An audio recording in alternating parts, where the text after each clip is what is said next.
아멘. 성전에 올라가는 노래인 122편의 놀라운 특징은 무엇이냐면 여호와의 집입니다. 여호와의 집에 올라가자. 여호와의 집에 올라가자. 그래서 1절에도 보면 여호와의 집에 올라가자 할 때에 내가 기뻐하였도다. 하나님의 집을 생각하면 참 감사한 거죠. 근데 마지막 9절에도 보면 여호와 우리 하나님의 집을 위하여 내가 너를 위하여 복을 구하리로다. 그 마음에 항상 어떤 마음이 있냐면 하나님의 집을 생각하는 게 있어요. 근데 이 시의 특징이 뭐냐면 앞뒤로 여호와의 집을 말하는데 다른 집, 또 다른 베트가 나오는데 5절에 보면 다윗의 집입니다. 이게 아주 놀라운 부분이에요. 여호와의 집은 성전이 있죠. 근데 성전을 얘기하는데 다윗의 집을 얘기하는 거예요. 즉 하나님이 어떻게 하시냐면 여호와의 집을 사모하고 사랑하는 그 영혼을, 그 한 가정을, 그 가문을 지금 기억하시고 다윗의 집에다가 심판의 보좌, 즉 자신의 보좌를 둔 것처럼 표현하고 계신 겁니다. 내가 누구를, 어떤 사람을 사용하냐면 여호와의 집을 사랑하는 자를 하나님의 집으로만 일컫지 않고 내가 다윗의 집으로 일컬음 받도록 허락하신다라는 겁니다. 여러분, 이 은혜가 우리에게 있기를 소망합니다. 이게 번성하는 자들의 지혜요, 믿음의 길인 것 같아요. 사람들은 반대로 합니다. 사람들은 내 집이 번성하면, 내 집이 어느 정도 되면 그러면 내가 여호와의 집 섬길게요. 내 집이 중요합니다 라고 말하는데 내 집은 그렇게 해서 번성해지지 않습니다. 그렇게 해서 세워지지 않습니다. 세상 사람들처럼 조금 경제적으로나 박수 받을 일들이 좀 있을 수는 있어요. 그런데 그 오래 가지 않습니다. 번성할 수가 없어요. 지혜가 어디 있냐면 여호와의 집이 먼저 고백되어지는 자들이에요. 여호와의 집이 먼저 고백되어지는 자들은 그 속에 하나님이 그 가정과 그 사람을 이렇게 다윗의 집으로 세우신다라는 겁니다. 얼마 전에 한 분과 통화를 하였는데 저희 그 교인 아닙니다. 예전에 같이 신앙생활 하셨던 분인데 그분을 기억하는 몇 가지 모습이 있어요. 그게 뭐냐면 여름에 장마철이 되잖아요. 그분은 교회로 뛰어가시더라고요. 장마가 되면 교회로 가요. 그래서 항상 교회를 둘러봐요. 제습기도 이렇게 돌리고 또 어디 물 새는 곳 없나, 또 주일 마치고 어디 창문이 열린 곳은 없나, 항상 그러던 분이에요. 그 모습이 정말 마음에 기억이 나면 참 신기한 분이다. 어떻게 항상 이렇게 교회를 이렇게 달려가나. 근데 지금은 장로님이 되셨어요. 장로님이 되셔가지고 한 번씩 통화를 하면 교회 지붕을 다 새로 인테리어를 한다는 등 여전히 교회를 사랑하는. 근데 참 그 아들이 믿음이 좋아요. 그 아들이 참 믿음이 좋아요. 그 집이 대단한 똑똑한 집안도 아니고 경제적으로 부유한 집안도 아닌데 이상하게 하나님이 항상 채워주시고 항상 일을 이끌어 주시는 것을 보게 돼요. 정말 그냥 자연스럽게 저는 오랜 동안 봐왔으니까 참 하나님 복을 주시는구나 라고 고백할 수밖에 없어요. 특히 무슨 복? 믿음의 복을. 그 마음이 어디서 났을까요? 내가 우리 아들 잘 키우리라? 아니요. 항상 교회를, 하나님의 나라를, 그것을 생각하는 그 중심을 아마 그 자녀들도 자연스럽게 이어받지 않았나 생각을 한. 오늘 이 본문이 딱 저는 그와 같다고 생각을 합니다. 여호와의 집을 생각하는 한 사람을 통하여 번성하게 하는 거예요. 근데 그냥 말이 아니라 하나님이 딱 집어서 얘기하는 거예요. 다윗의 집을 말하고 나서 6절에 보면 예루살렘을 위하여 평안을 구하라. 예루살렘을 사랑하는 자는 형통하리로다. 돌려서 말하지 않고요. 하나님이 직설법으로 내가 예루살렘을 사랑하는 자는 형통하게 할 거다. 이 사람은 내가 번성하게 할 거다라는 겁니다. 예루살렘은 이스라엘 가운데서 삶의 중심지였던 그런 자리였습니다. 그런데 예루살렘의 가장 중요한 자리가 무엇입니까? 예수님이 죽으시고 예수님이 부활하셔서 성령이 임하신, 우리로 하면 영적인 터전이 바로 예루살렘인 것입니다. 그런데 그 예루살렘을 사랑한다라는 거예요. 예루살렘을 사랑하는 모습을 구약성경에 얼마나 많이 표현했는지 몰라요. 다윗은 법궤를 가지고 오죠. 거기에 사람들은 성전을 짓기 위해 제물을 드리죠. 근데 오늘날도 예루살렘을 사랑하는 자들이 있습니다. 그게 뭡니까? 영적인 진리의 펜스를 치고 성령의 임재로 벽돌을 쌓고, 그리고 그 가운데 헌신과 수고로 그 안에 기둥을 세워서 하나님의 집이 세워지는 영적인 터전을 마련하는 자들. 여러분, 이런 사람들이 있어요.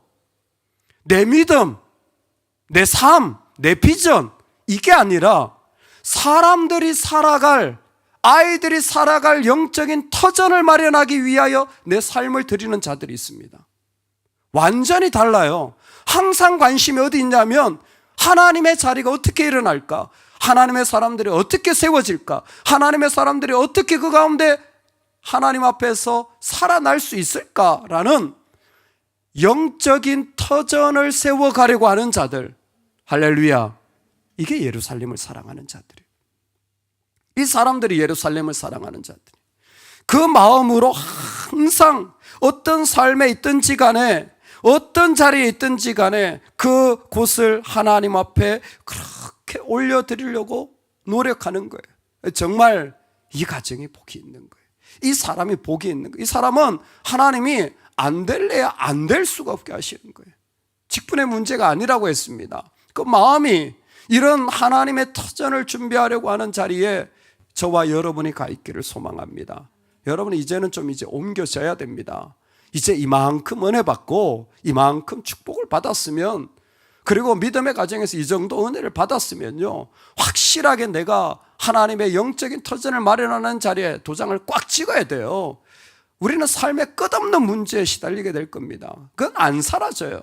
그 문제가 해결된다고 내 인생이 나아집니까? 아니요. 문제가 해결돼서 인생 나아진 경우는 없습니다. 아무것도 없어요. 근데 인생이 진짜 나아지는 경우는 하나님 앞에 이런 터전이 준비되어질 때, 하나님 앞에 이런 모습들이 세워질 때, 이게 귀한 거예요. 저는 그래서 아이들을 향해 수련회를 하고 성경학교를 하고 이런 것들이 정말 귀하다고 생각합니다. 그때 결단을 하고 참여하는 자들이 있어요. 헌신하고 섬기는 자들이 있습니다. 아무것도 아니라고 생각하죠? 아니요. 하나님의 터전에 세워질 때마다요, 그곳에서 하나님이 어떻게 역사하시고 세워가실지 알 수 없는 겁니다. 여러분, 교회를 사랑하고 세우는 것이 그래서 의미가 있어요. 왜? 그 교회가 있으므로 하나님의 나라와 하나님의 백성들이 일어나게 되고 가정이 살아나게 되고, 그리고 전진하는 하나님의 나라를 볼 수 있기 때문입니다. 두 번째는 거기에 보면 예루살렘을 사랑하는 자들이 무엇을 기도하라고 하느냐면 예루살렘을 위하여 평안을 구하라 그랬어요. 평안을 구하라 그랬습니다. 그리고 실제로 다윗이 한 일이 뭐냐면 평안을 그 가운데서 이루어가는 일을 했던 삶입니다. 구약의 대표적인 이 평안에 대한 정의가 뭐냐면 미시파트와 ጼ다카입니다. 정의와 공의, 한번 나눈 적이 있어요. 앞에 모세오경을 하면서. 정의와 공의는 하나님 앞에 나아가는 아주 중요한 하나님의 마음입니다. 이게 뭐냐면 정의는 하나님과의 관계, 하나님과 올바른 관계가 되어 있으면 사람들에게도 뭐예요? 공의의 삶이 흘러가는 거예요. 공평하게 하나님의 마음으로 나가는 겁니다. 선지자들이 계속해서 지적하는 게 뭡니까? 야, 너희들이 그렇게 하나님의 백성이라고 생각하면서 왜 흘러가지 않니? 왜 같이 아파하지 않니? 이를 위하여 주님이 직접 우리에게 오신 거잖아요. 이 값을, 공의의 값을 해결하기 위하여 어떻게? 십자가잖아요. 십자가는 뭡니까? 우리를 향한 무조건적인 사랑이에요. 그러니까 공의와 정의가 심판의 보좌가 다윗의 집에 있다는 건 뭐냐면 이 사람에게는 뭐가 있어요? 무조건적인 사랑이 있어요. 무조건적인 사랑이 있어요. 이 사람은 그래서 번성할 수밖에 없어요. 아니, 바보 아니야? 생각이 있는 거야? 자존심도 없어? 예, 이 사람은 없어요. 자기가 받은 하나님의 사랑을 무조건적으로 흘려보내는 일들에 관심이 있지, 거기에 뭐 내 자존심을 세우고 거기에 뭐 작은 내 짱구를 굴려가지고 이런 기준이 맞다, 이런 거 필요가 없어요. 의미가 없습니다. 하나님 앞에 그게 무슨 의미가 있겠습니까? 다 기도 가운데 흘려보냅니다. 할렐루야. 그리고 자신을 뭐예요? 정의와 공의, 바로 그리스도의 무조건적인 사랑 가운데 세우게 되어지는 거예요. 그러니까 그 자리가 화평이 일어나는 거예요. 야고보는 화평으로 심어 의의 열매를 거둔다고 했어요. 딱 맞지 않습니까? 열매가 이 집에 있어요. 하나님이 번성케 하시는 겁니다. 우리는 무조건적인 사랑을 할 때 비참하다고 말합니다. 자존심이 상한다고 말합니다. 내가 이렇게까지 해야 되냐라고 말합니다. 여러분, 그래도 하십시오. 왜요? 열매가 있어요. 열매가 있어요. 그곳은 반드시 열매가 있습니다. 하나님이 열매를 맺게 주셔가지고 그 집을 하나님의 집으로, 그 자리를 하나님의 아름다운 자리로 계속 번성케 나가시는 거예요. 오늘 우리는 이 자리에 서야 됩니다. 예루살렘을 사랑하고 화평을 구하는 심령이 되어서 이 땅 가운데서 하나님의 나라를 계속 꿈꾸며 나아가는 귀한 은혜가 있기를 소망합니다. 여러분, 오늘 우리의 가정이 주의 이름으로 번성하기를 원합니다. 교회도 똑같아요. 내 교회 세우려고 하면 안 돼요. 교회는 열방을 세우려고 해야 돼요. 영적인 터전을 마련하고 다음 세대를 향한 터전을 마련하고 할 때 하나님 그 교회를 번성케 하실 수밖에 없는 거예요. 여러분, 개인으로 살아가면서 뭐 해야 될까요? 다른 사람들을 향한 영적인 터전을 준비하는 일들을 애쓰셔야 됩니다. 그래서 우리가 교회를 사랑하고 교회를 소중히 여기고 그리고 그런 자리들을 귀하게 여겨야 돼요. 예배 한번 함께 모이는 믿음의 자리 하나를 온 마음으로 해나가는 게 중요한 게 뭡니까? 우리는 그곳에서 무조건적인 사랑을 부을 때에 하나님이 열매 맺게 하시는 것들을 누리는 다윗의 집을 그 가운데 세움받게 되는 것입니다. 저와 여러분의 삶에 이 은혜가 우리 가정과 교회와 열방까지 가득하기를 간절히 소망합니다. 아멘, 아멘.